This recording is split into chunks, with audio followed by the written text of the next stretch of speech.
శ్రీ గురుభ్యో నమ. ప్రణో దేవి సరస్వతి వాజేభిర్వాజినీపతి ధీనామమిత్రవతు. సర్వమంగళ మాంగళ్యే శివే సర్వార్థ సాధకే శరణ్యే త్ర్యంబకే దేవి నారాయణి నమోస్తుతే. మొట్టమొదటిగా టీవీ ప్రేక్షకులందరికీ కూడా ఉగాది అనగా క్రోధినామ సంవత్సర శుభ ఆశీస్సులు, శుభాకాంక్షలు. అదేవిధంగా భక్తి దేవరాయ యాజమాన్యం వారికి క్రోధినామ సంవత్సరము వారు చేసేటువంటి ధార్మిక కార్యక్రమాలు, ధార్మిక ప్రదర్శనల ద్వారా అభివృద్ధిలోకి రావాలని మనసారా ఆ జగన్మాతను ప్రార్థిస్తూ హరి ఓం తత్సత్. 9వ తేదీ ఏప్రిల్ 2024 రోజున ఉగాది, యుగ ఆది అనగా తెలుగు సంవత్సరాలలో 60 సంవత్సరాలు ఉంటాయండి. ఈ 60 సంవత్సరాలలో క్రోధినామ సంవత్సరము మంగళవారం నాడు ప్రారంభమవుతుంది. ఈ మంగళవారం ప్రారంభమయ్యేటువంటి ఈ క్రోధినామ సంవత్సరానికి రాజు కుజుడు కాబట్టి మంత్రి శని. కాబట్టి ఈ సంవత్సరము వర్షాభావము, ఆకస్మిక నష్టము, పంటలన్నీ కూడా తక్కువ చేతికి అందడము, రాజకీయ కలహాలు, రకరకాల ఈతి బాధలు, చోరాగ్ని భయము,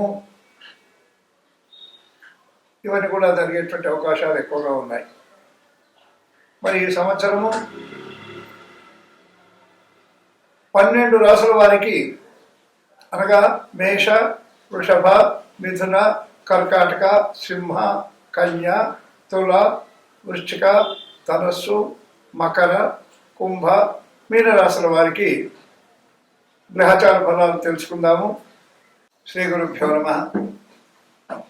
క్రోధినామ సంవత్సరంలో సింహరాశి వారికి అనగా మఖా నక్షత్రము, పుబ్బా నక్షత్రము, ఉత్తర 1వ పాదం అనగా ఈ 9 అక్షరాలు ఉన్నటువంటి పేర్ల వల్ల వాళ్లకు ఈ సింహరాశి వారికి ఈ సంవత్సరము ఫలితము అశుభమనే చెప్పుకోవచ్చు. ఆదాయం 2, వ్యయం 14, రాజ్యపూజ్యం 2, అవమానం 2.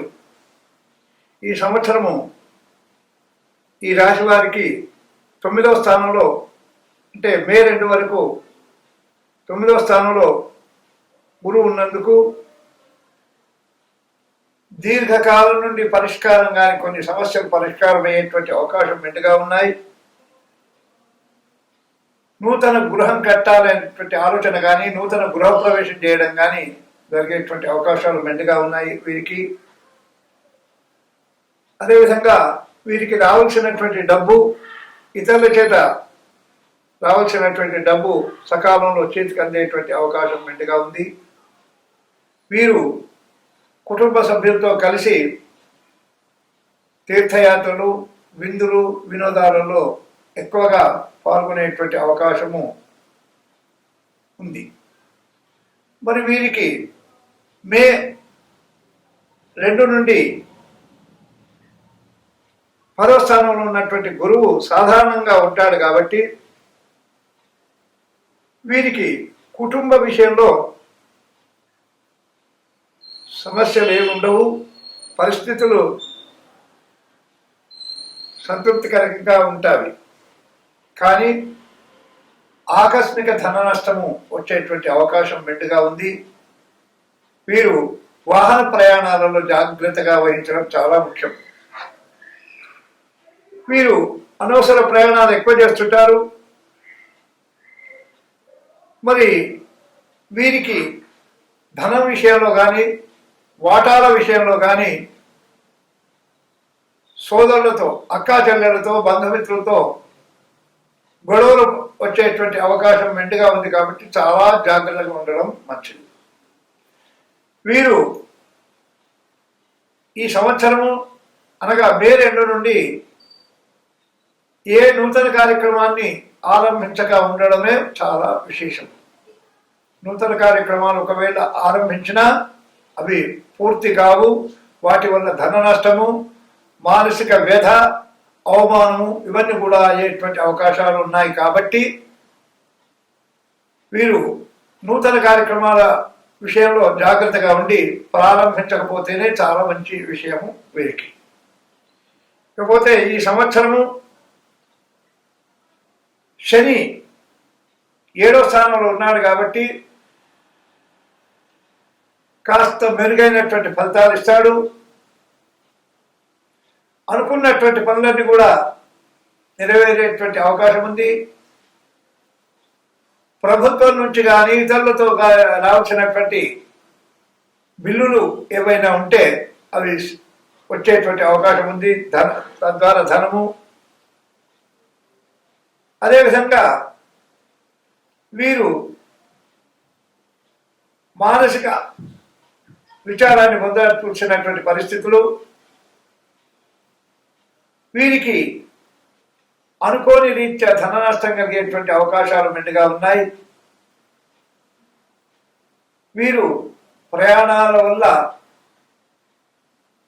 ప్రమాదాలు వచ్చేటువంటి అవకాశం ఉంది కాబట్టి వీరు ప్రయాణాలలో జాగ్రత్త వహించడం చాలా ముఖ్య విషయం.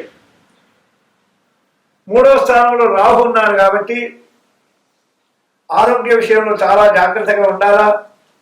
కంటి జబ్బులు కానీ చర్మ వ్యాధులు కానీ వచ్చేటువంటి అవకాశం ఉంది.